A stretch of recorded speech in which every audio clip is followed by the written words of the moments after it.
The Diary of a Certified Psychopath. Off the crank.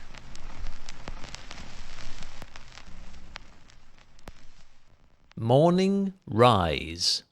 A marginally less provision-themed paraphrase of yesterday's mufti mission for forcefully dehydrated fruit, though one that led me no farther afield than my hometown's serene eastern outskirts, and included an equally abundant share of structured deluge dodging beneath Connaught Common's leafy canapés, now bearing brighter signs of Mother Nature's seasonal decor, and shedding golden-brown confetti in abstract arrays upon their sheltered cul-de-sac's well-kempt front lawns,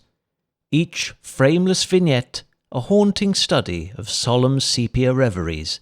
rendered by their wooden artisans' wind-abiding limbs, and still life's deciduous cycle. No rest for the winded.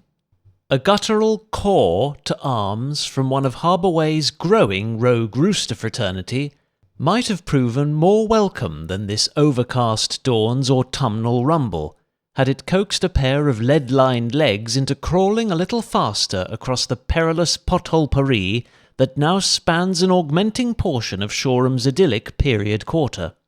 whose secluded maze of cosy abodes and stout flint-lined hedges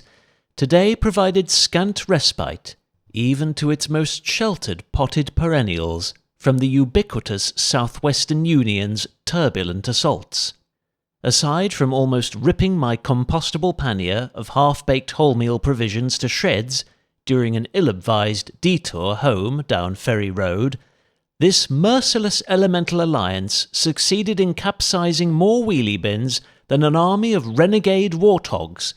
and laying waste to almost every prematurely disowned piece of kerbside car boot fodder I was forced to swerve, whilst traversing the town's sleepy lower suburbs and adding a few impulsive frills to yesterday's simplified flat loop.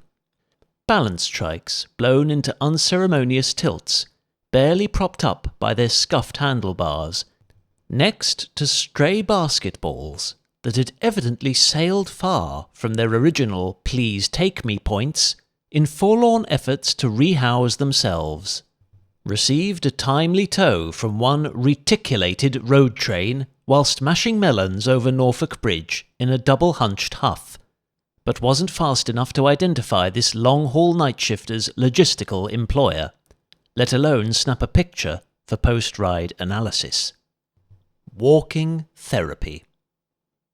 Because talking therapy only works when people listen.